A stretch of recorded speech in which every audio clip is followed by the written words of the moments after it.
This is the Starters 72 burning questions about the upcoming NBA season. Part 6 of 9 starts now.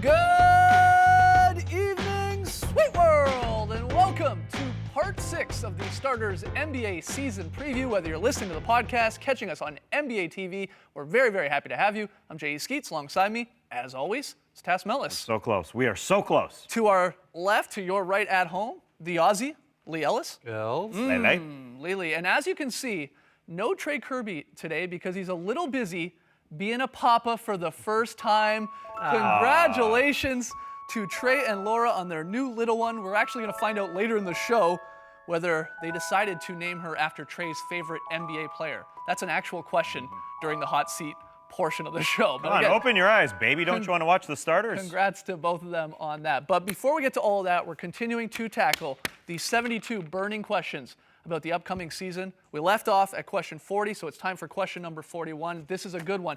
And as is the case with all these questions, let us know what you guys think on Twitter, #TheStarters. Guys, what's one 2013-14 playoff team that'll end up in the lottery? Yeah, we'll take you through both conferences, check out the teams that made the playoffs last season. But let's start in the West. Let's take a look at all these juggernauts. It's a little more fun. Yeah, and plus these teams are just so good. I don't see any of these teams dropping out of the playoff picture. Those first three, San An, Oklahoma City, and the Clippers are locks. They're not going anywhere.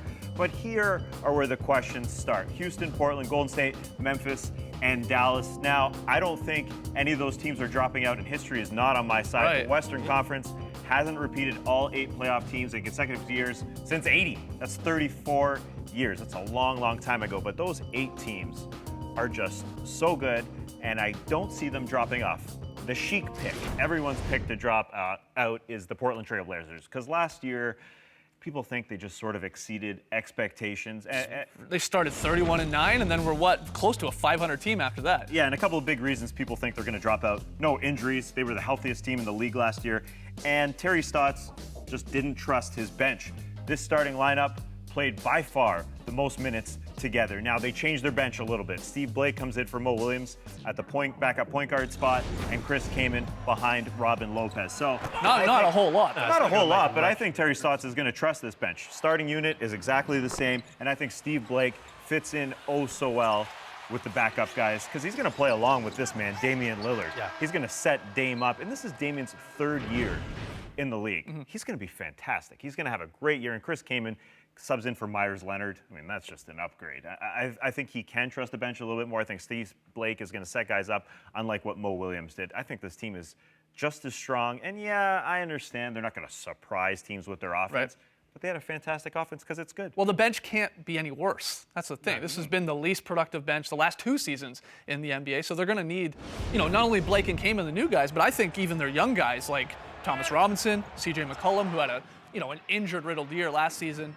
and even Will Barton. They're going to need all those guys to just contribute more because are the odds that great that this team, their starting 5, stays as healthy as they were? In the NBA, the odds aren't likely. To do that again. I mean, Aldridge missed a couple of games, but I think the Blazers only had 2 starting lineups the entire last season. That was it. That's all Stotts had to worry about. Yeah, Trey alluded to it on one of the earlier shows. I mean, the Blazers are good, but are they actually better, or can they even get better at the way they're constructed right now than they were last season? And I think it starts with Damian Lillard. He was brilliant. He was an all-star last year. He's going to get better, but he also needs to improve his defense as well, because as fantastic as he is offensively, he can't give up too many baskets too easily to his counterpart on the other team. So he needs to improve that area, but offensively, I think Damian Lillard could be in for just a huge season. Let's not worried about that team. Let's run through a few of the other possibilities of maybe falling into the lottery. The Rockets, I'm interested to hear what you guys watching and you guys here at the table think about the likelihood of a 54-28 team last year, 4th in the West, somehow missing out. I mean, you wouldn't think so, right, with your 2 superstars, Harden and Howard, having another year under their belt. Though they had some changes. Yeah. They're missing really a third of their playoff rotation in guys like Ashik and Lynn, and of course, Chandler Parsons going on. The summer started so well. It looked like they were in the stakes there for Carmelo, trying to get him, maybe Chris Bosh. I mean, Chris Bosh basically signed there, but in the end, they really only got Trevor Ariza as an upgrade, and they lost Chandler Parsons, which was a huge blow for them. They're not going to drop out of the playoff race, but again, it's a little bit like Portland. You wonder if they are actually much better than they were last season, and how is that improvement going to come?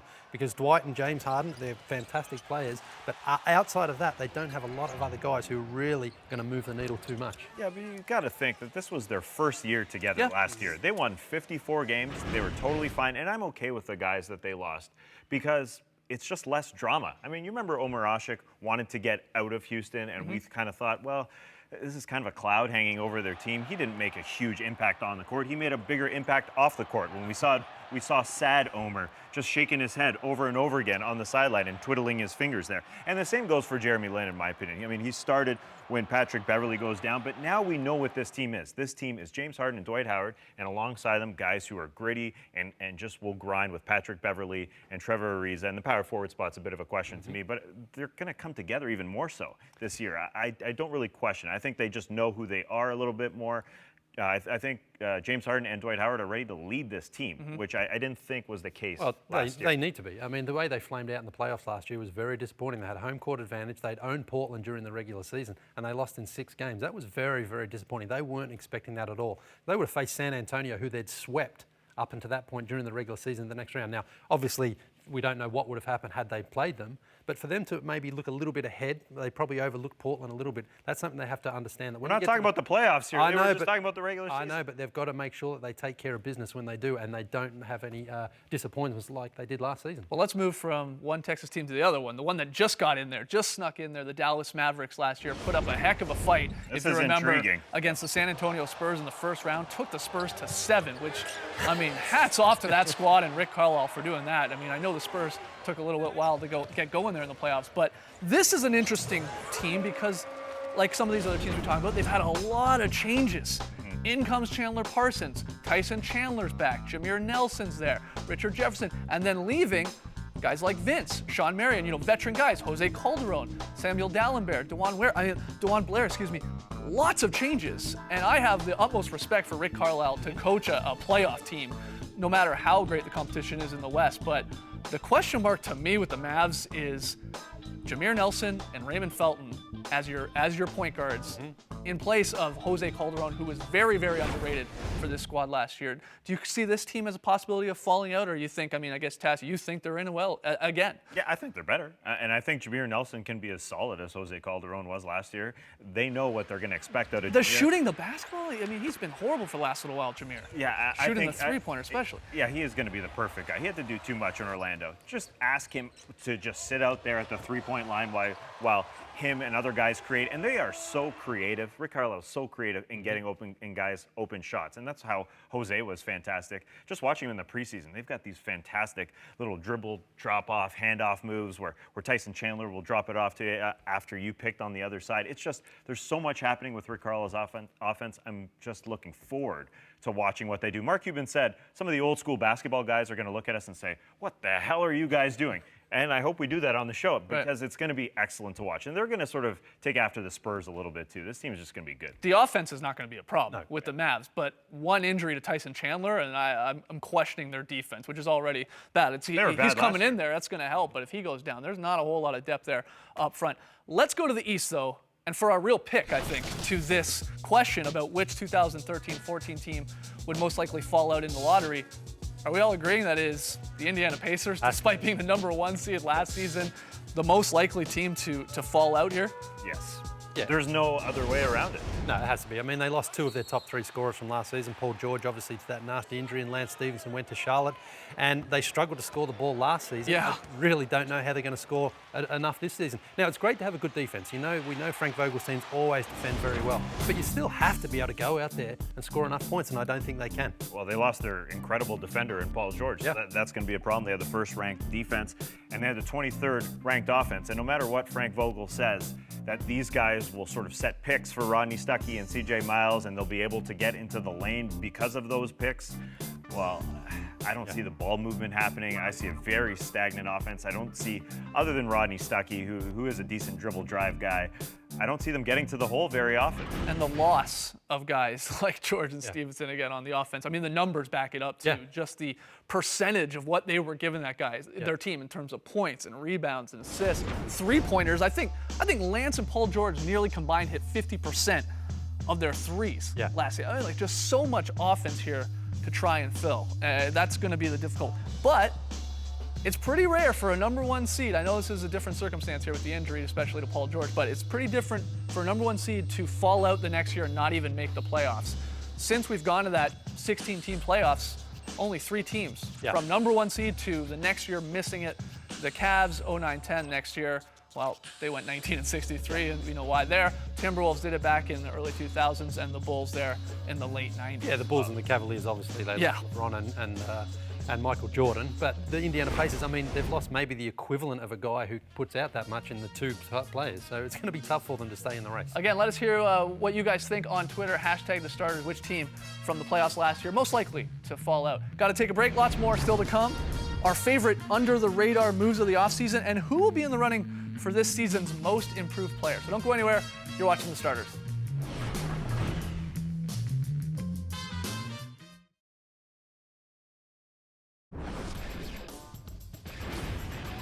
Back with the starters, back with the burning questions. We're at question 42. Gentlemen, what's your favorite under-the-radar move of the NBA offseason?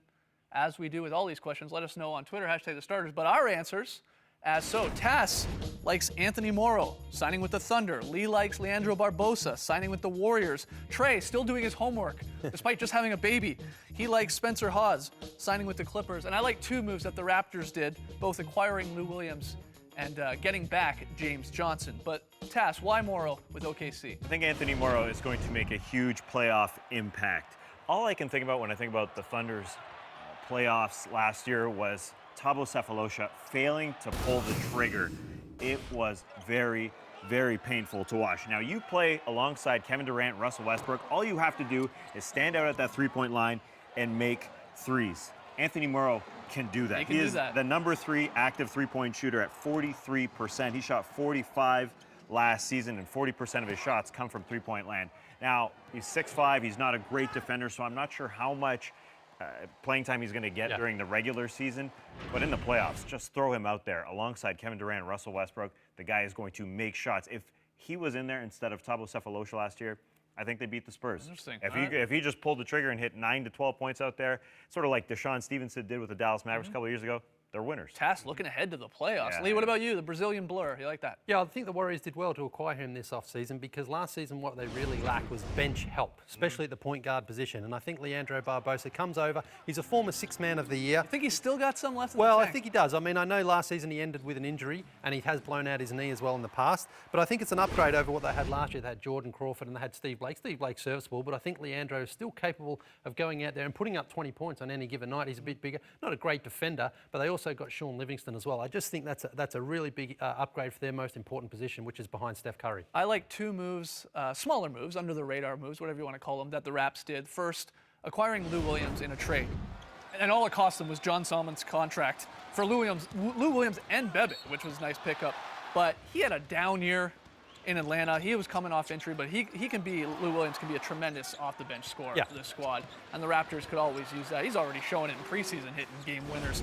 Also, James Johnson, this is a guy that has played in Toronto before. Dwayne Casey at the time likened Johnson to like a Sean Marion because he is that defensive sort of glue guy that you can throw out there.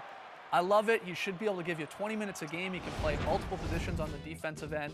Again, sort of under-the-radar moves that the Raps did. They didn't do a whole lot this offseason, despite re-signing some of their key guys, Lowry being the big one. But, man, Lou Williams and James Johnson, offense and defense, perfect. And you know none of these 2 guys are going to, be taking any starter positions or anything. They know they're coming in here, and they're coming off the bench, and they're going to be a spark plug. I love that move. Yeah, especially Lou Williams. That's what you want to see I love from him it. because he can come out there. He's a guy who wants to shoot the ball a lot. So he can come out in that second unit and just shoot and shoot and shoot. And he can control the game as well, like offensively. He can run the offense. So it's a good little signing there from Masai Ujiri. I want to talk about Trace Pick and Spencer Hawes with the Los Angeles Clippers, because I think the Clippers are going to go as far as Blake Griffin takes them.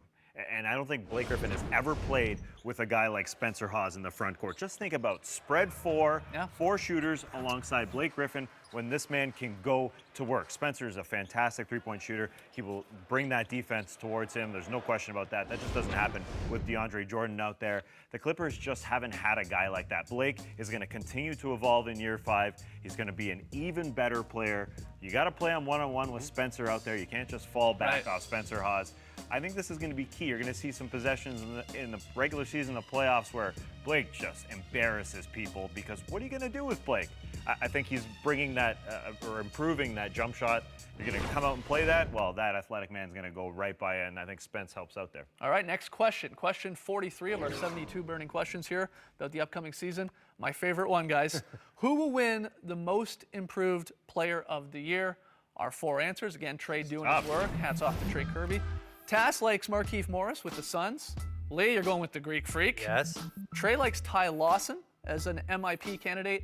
And I'm going with Utah Jazz big Derek Favors. But Tass, again, let's start with you. Well, first, let's refresh your memory with who wins these things over the last 5 years here. Dragic last season, Paul George before that, Ryan Anderson, Kevin Love, and Aaron Brooks are your last 5 winners. And we threw it on the board there, the age at what these guys won, because usually you're fairly young. You're in your second, third, fourth season.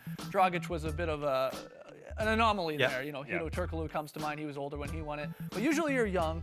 Markieff Morris sort of fits that bill, Tass. He does. And Goran Dragic and Gerald Green took a bit of his shine with the Phoenix Suns last year because they got some MIP votes. Well, Markieff Morris is going to get it all this year. No one is going to be surprised by Goran Dragic or Gerald Green this year. Markieff Morris steps into the starter's role that Channing Frye is leaving.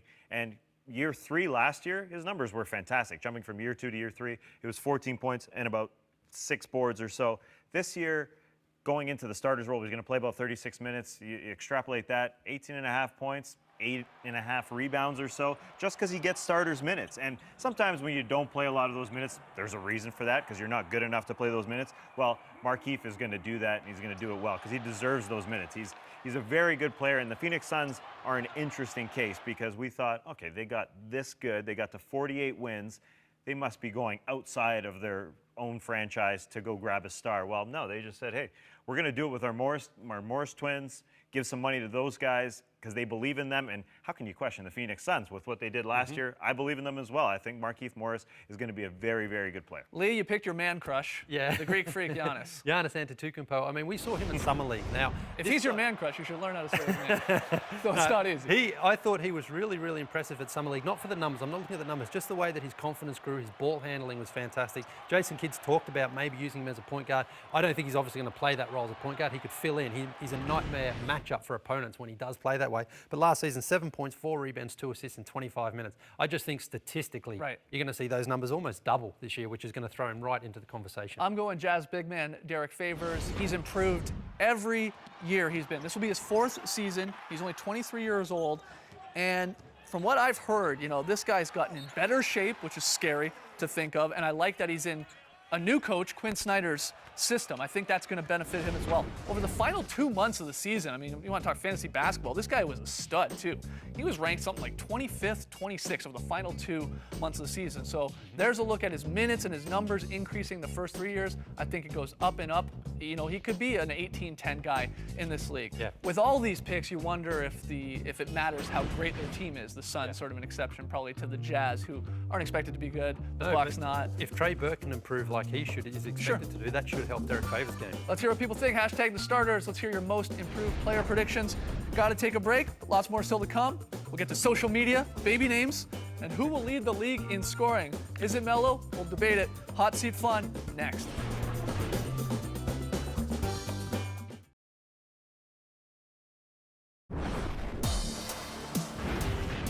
Welcome back to the starters. During each one of our 9 previews, we get one guy in the hot seat. We pepper 5 questions at him. It's Skeet's turn today, so let's get it a little hotter in here. Let's turn down those lights. Woo! All right, first question, Skeet's UniWatch. What's your favorite new uniform of the upcoming season? Easiest question yet. This is the hot seat. It's the Charlotte Hornets Teal look. I mean, I love all three. The They're white, back. the purple, and the teal. But the details, guys, it's in the details.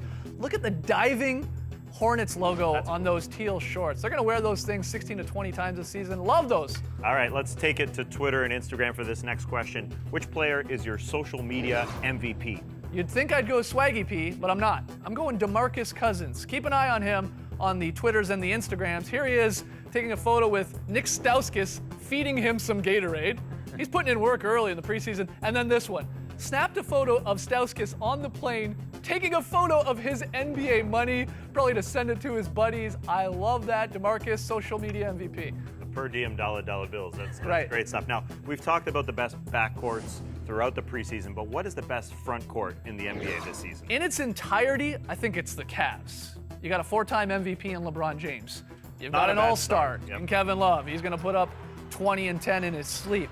Then you've got a defensive center in Anderson Varejao. If he can stay healthy, he's a great player. Guys like Tristan Thompson could be, getting close to double-double type action this season with that great talent around him. And then a defensive stud in Sean Marion. I mean, those 5 guys right there, that's very solid. Tough to pick another team. Yeah, tough to argue that. Next question. Who will lead the league in scoring this season?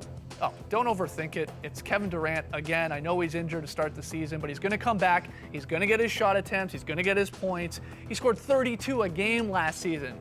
That might fall down a little bit, but he's your scoring champ the 4 of the last 5 seasons. It's going to be KD on a points per game basis for sure. All right, now Trey is an Illinois boy. He loves the Bulls. So true or false, Trey named his baby Joakim Noah. It better be false because I hope so. Trey told me whether he had a boy or a girl that he was going to name him or her, Bonesaw. Oh, really? That's a great name. Bonesaw Kirby. It better be false. Well, he definitely did not name Ah. his baby Bonesaw, but we do know the name of the baby. Roll that baby tape. So the question was, true or false, did I name my baby Joakim Noah? And the answer is false, because this little bean right here is named Isla Joe Kirby. And yes, the middle name Joe, J-O, is exactly the same as Joakim Noah's nickname Joe, but we'll just call that a happy coincidence because it's a family name. But we're going to try and get some sleep. See you guys soon. Isla, that's a very nice name. Trey's got the soft baby daddy voice going. Isla. I'm calling her We're going to Bonesaw, bed. Trey. I'm calling her Bonesaw. All right, we got to take one more quick break, but after the break, we heard from you, the fans. You tell us which playoff team is dropping out of the playoff picture. Is it the Pacers? We'll hear from you after the break.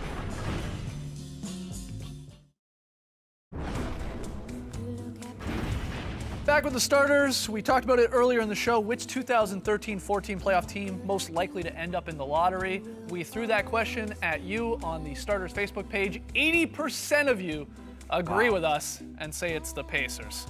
No real Not surprise there. Some other votes for the Hawks, Rockets, Grizzlies, and so on. Coming up tomorrow, the 72 burning questions continues. Who will win Defensive Player of the Year? The hardest team to predict. And Lee will be on the hot seat to answer who has the best biceps in the association. So join us then. All right, thanks for joining us today, folks. And remember, it's only wasting time if you would have done something more productive. Brace the night, people.